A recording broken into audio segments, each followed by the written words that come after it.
Hi everyone, I'm Lindy and welcome back to my YouTube channel.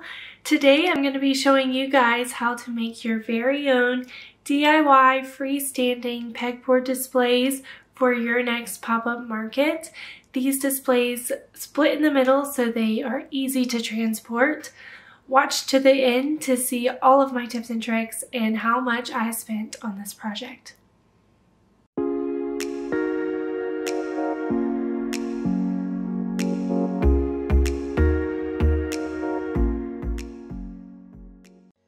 Alright, to get started, we're going to talk about the supplies you'll need.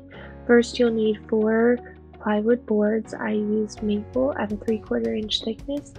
You'll also need a drill with extra batteries, a jigsaw, a 3/4 inch spade bit, and a 3/8 inch spade bit. I got this pack with a bunch of different sizes, and a 25 pack of 1/2 inch conduit straps. You'll also need some 3/8 of an inch dowel pins. You'll need 6 5/8 of an inch by 3 foot steel rods or another type of metal. You'll also need some 3/4 inch wood dowels, or you can use a different size of your choice, but then you'll need the spade bit to match. You'll need a lot of number 8 by 1/2 inch screws and a few number 8 by 1 1/4 inch screws. It would also be helpful for you to have a table, ruler, pencil, wood glue, thumbtack, wood filler, and sandpaper, just in case you need to touch anything up throughout the process.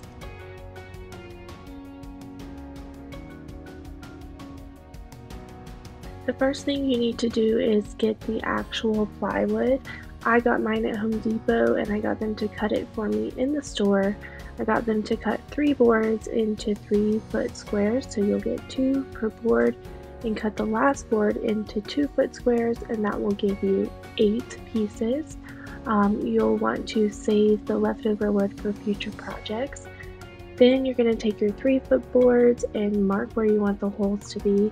I started 3 inches from one corner, and then I put the holes 6 inches apart. This helps when you put them side by side. They'll all be 6 inches apart.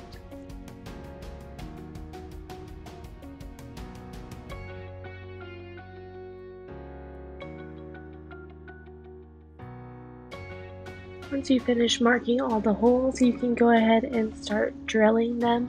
This process definitely is the longest step of the whole project. I found it easiest to drill most of the way through on one side and then flip over to finish the hole.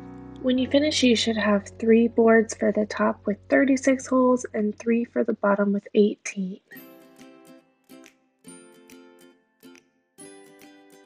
To make the feet, you're going to want to take those bottom boards and mark 2 rectangles 10 inches deep by 3/4 of an inch thick. You're going to make these 6 inches from each side. And if you're using a thickness of board that's less than 3/4 of an inch, you're going to want to make it match that. So if you're using a board that's only 1/2 inch thick, you're going to want to make them 1/2 inch. Now you're going to want to pull out one of those 2-foot square boards, and you're going to want to find the center. So I'm doing this by marking 12 inches on my ruler in both directions.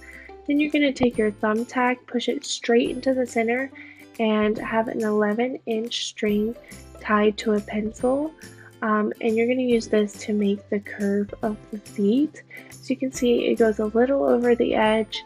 That's because I want the top to be a little bit flat.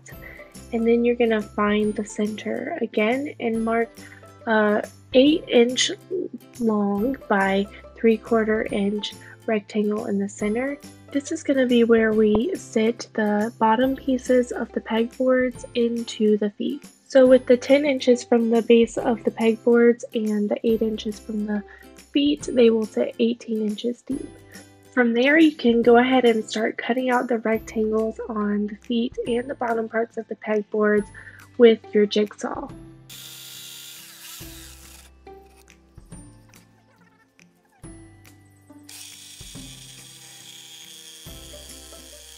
We found it easiest if you just go down both sides with the straight line and then go back in to the center or a couple inches from the base and go towards the center of the base at an angle from both sides, it's going to make a kind of pencil shape cut out, as you can see right there. And then you can go in from either side to cut out the remaining to get a really straight line and good corners. You're also going to want to use your jigsaw to cut the curve that you drew with the pencil. This is for your rounded tops of the feet.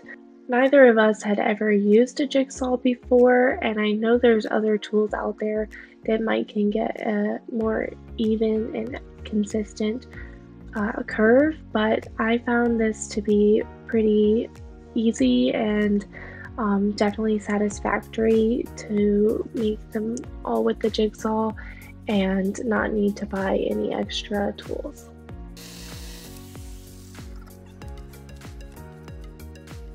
Then you'll go ahead and cut out the rectangle inserts from the feet as you did from the base pieces of the pegboards.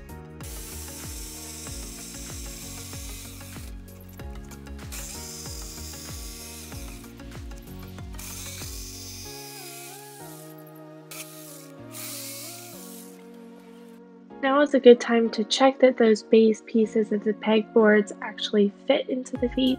If they don't, you can sand them down a bit to be smoother. Next, I marked holes in the sides of the pegboards on both the top and the bottom, 6 inches from each side. These are so that we could drill in the dowel pins using the 3/8 of an inch spade bit. These aren't necessary, but they do help to line them up straight when you're disassembling and assembling the pegboards.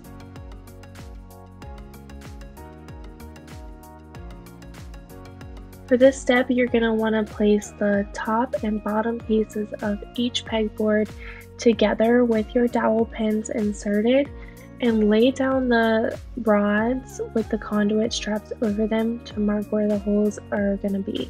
This is important so that you don't get them shifted a little bit.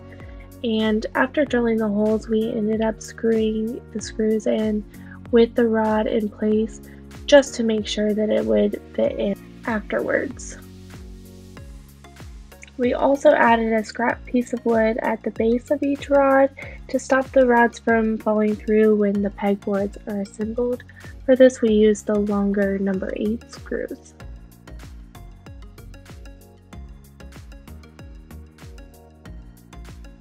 The last thing you're going to need to do is grab some sandpaper or a sanding block if you have one and sand down all your edges. I focused a lot on the curves to make sure they were nice and smooth with no wood bits hanging off. I also removed any scuff marks from the jigsaw around the insets, and I went over all the holes on all of the pegboards with just a light sanding to make sure that they were really smooth around the edges.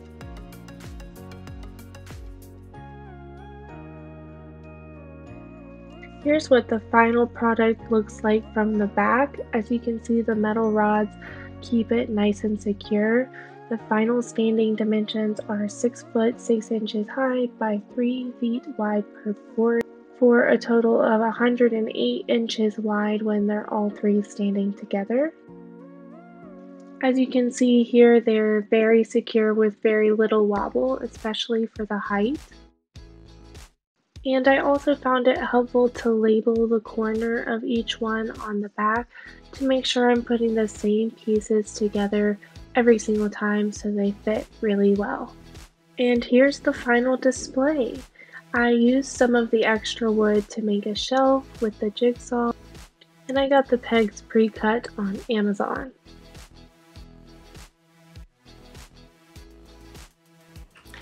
Thank you guys so much for watching, and I hope you found this tutorial for DIY pegboard displays helpful. I am able to lay these down in the back of a Subaru Crosstrek, which is not even as big as an SUV, so these should be easy to transport for most vehicles. In the end, I spent $507.60 on this project, and that includes buying the jigsaw because I did not have one before, but I did already own the drill. So if you need to purchase a drill, you'll have to add that cost in. But a comparable display from a popular pop-up market company retails for $2,250, so that is a savings of $1,742.40 plus the shipping of that other display. I hope that you guys found this tutorial helpful. If you did, please give it a thumbs up and comment and subscribe so that you can be notified when I post more tutorials. See you next time.